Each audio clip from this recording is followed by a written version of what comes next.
Hey guys, আমি আজকে একটা নতুন ব্লগ নিয়ে চলে এসেছি। তো এখন আমি বানাতে চলেছি ফুচকা, মানে একটু খুচখাচ খাওয়ারটাই মনে হচ্ছিল। তো চলো বানাই, দেখা যাক কী কী করছি কি না করছি সব শেয়ার করবো তোমাদের সাথে। চলো ফার্স্ট তো দেখতেই পাচ্ছ এখানে আমি কড়াইটা গরম করে নিয়েছি, প্লাস তেল, যতটা পরিমাণ তেল লাগবে ততটা আমি এখানে দিয়ে নিয়েছি। দেন আমি এখন ভাজবো ফুচকার পাঁপড়গুলো। তো ফুচকার পাঁপড়গুলো দেখতেই পাচ্ছ এখানে আমি 5টা মতন দিয়ে দিয়েছি। তো যত কম দেবে তত ভালো ফুচকার ইয়েগুলো ভালো ফুলবে, তত বড় হবে।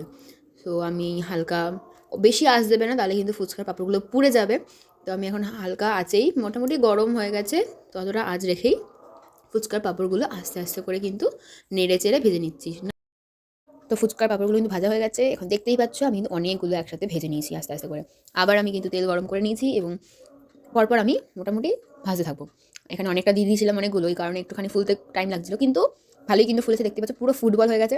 তো এবার সেগুলোকে আমাকে নামিয়ে নিতে হবে, একটু লাল লাল ভাজা হয়ে গেলেই আমি কিন্তু সেগুলো নামিয়ে নিতে হবে। তো এখন দেখো যে আমার ফুচকা পাঁপড়গুলো পুরো কমপ্লিট ভাজা, পুরো একদম একটা থালা কিন্তু প্রপারলি ভরে গেছে, দেখতেই পেলে পুরো ফুটবল হয়ে গেছে, মানে এটা দিয়ে ফুটবল খেলা যাবে আর কি, এরকম টাইপ অফ। তো লাল লাল করে আমি কিন্তু ভেজে নিয়েছি। এবার আমি আসছি বিকেলবেলার দিকে, যখন ফুচকাগুলো আমি রেডি করবো।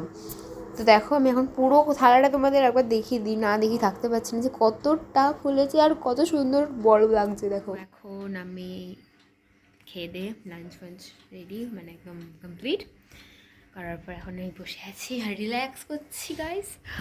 তো কিছুক্ষণ একটু ভাত ঘুম হয় আর কি, যাই বলো, মানে ভাত ঘুম হবে।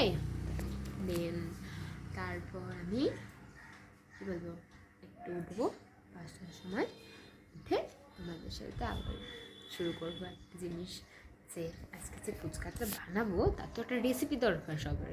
তো সেই রেসিপিটা কী করবো, তো চলো এক করে দেখতেই থাকো কী করি।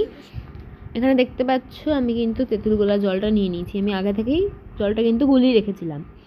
আর যা যা দরকার সব কিছু কিন্তু আমি নিয়ে নিয়েছি আমার হাতের সামনে। এটা আমি সাদা নুন, এটা হলো ঝাল লঙ্কার গুঁড়ো, আর এটা হলো বিট নুন, যেটা একদম হেবি সুন্দর খেতে হয়। যাই হোক, এখানে কুচি করা ধনেপাতা আছে আর 2 পিস লেবু আছে। যেহেতু আমার জলটা বেশি না, তো আমি 2 পিসই নিয়েছি। ফার্স্টে আমি দিয়ে দিচ্ছি ধনেপাতা কুচি, তোমরা যেমন যা ইচ্ছে দিতে পারো, অসুবিধা নেই, যেটার পর যেটা ইচ্ছা। আমি আগে ধনেপাতাটা দিয়ে নিলাম। তো দেওয়ার পর দেখতেই পেলে আমি এবার দিয়ে দেবো পরিমাণ মতো সাদা নুন, যতটা তোমরা আর কি নুন খাও সেরকম বুঝে কিন্তু তোমরা জলে নুনটা দিয়ে নেবে। দিয়ে দিলাম। এবার দিয়ে দেবো আমি বিট নুনটা। বিট নুনের একটা আলাদা টেস্ট হয় তোমরা জানো, সেই কারণে বিট নুনটা আমি একটু বেশি ভালো লাগে, প্রেফার করি, তো দিয়ে দিলাম একটু বেশি করি। এবার আমি দিয়ে দেবো লঙ্কার গুঁড়ো, যেহেতু এখানে কোনো কাঁচা লঙ্কা আমি ব্যবহার করিনি সেই কারণে আমি ঝাল লঙ্কার গুঁড়োটাই আমি এখানে দিয়ে দিচ্ছি।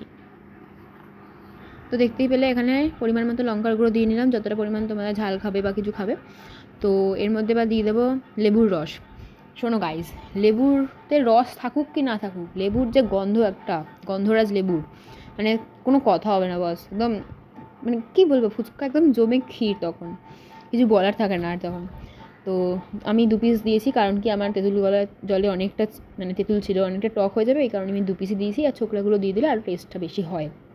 এবার আমি একটা ভাজা মশলা দিয়ে নিচ্ছি, এর মধ্যে আছে জিরে, ধনে আর হলো মৌরি, আর তার সাথে শুকনো লঙ্কা দিয়ে ভালো করে এবার আমরা ধনে জিরে এই ইয়েটাকে, মশলাটাকে মিশিয়ে নেবো জলের সাথে।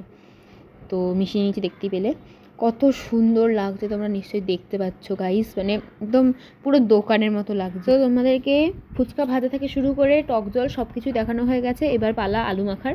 তো আলু সিদ্ধ করে নিয়েছি, প্লাস মটর সিদ্ধ করে নিয়েছি, তার সাথে মশলা নিয়েছি কিছু, সেগুলো 2 রকমের নুন, বিট নুন এবং সাদা নুন, তার সাথে ঝাল লঙ্কার গুঁড়ো, এবং যে যতটা ঝাল খেতে পারবে সে সেরকমভাবে ঝাল দেবে।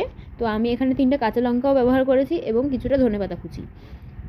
এবার সবগুলোকে মিলিয়ে নিচ্ছি, ভালো করে মিলিয়ে নিয়ে আমি এবার এর মধ্যে ইউজ করব ভাজা মশলা, যে ভাজা মশলাটা আমরা টক জলে ব্যবহার করেছি সেই ভাজা মশলাটাই দিয়ে দিলাম। এবার দিয়ে দেবো বানানো টক জলটা আলু মাখার মধ্যে, যতটা পরিমাণ লাগবে ততটা, বেশি দিলে কিন্তু একটা ল্যাদল্যাদে ভাব চলে আসে, তখন কিন্তু ভালো লাগে না। এবার দিয়ে দেবো আমরা একটা লেবুর রস। সব কটা উপকরণকে আমরা মাখিয়ে নিচ্ছি হাতের সাহায্যে। তো এবার দেখতেই পাচ্ছ গাইস, পুরো দোকানের মতো লাগছে কিনা বলো তো আমাকে একবার কমেন্টে নিচে জানিও। আমি ফুচকার দোকান খুলে ফেললাম, তো ফুচকার দোকানটা আমি তোমাদেরকে তাহলে মানে শেয়ার করিয়ে দিই যে কি ফুচকার দোকানটা হলো। তো এই দেখো গাইজ, কি নাম দেওয়া যায় বলো তো, কি নাম দেওয়া যায় একবার বলো, মানে ফুচকার দোকানে আমি কি নাম দেবো যে যার কারণে সবাই ফুচকা খুলে বেশ ভালো খেতে আসবে। ভালোই বানিয়েছি যদিও, চলো একবার ট্রাই করে দেখা যাক। চলো ট্রাই করা যাক। আওয়াজটা শুনতে তোমরা একটু আলু নিই না, কি করবো গাছ দিন হচ্ছে বেশ নিচ্ছি। চলো খাওয়া যাক।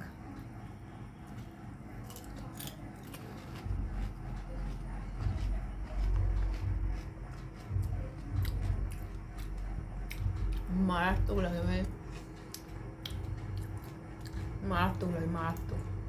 আঙুল চাটতে চাটতে ফুচকা খেয়ে এখানেই ব্লগটা শেষ করছি।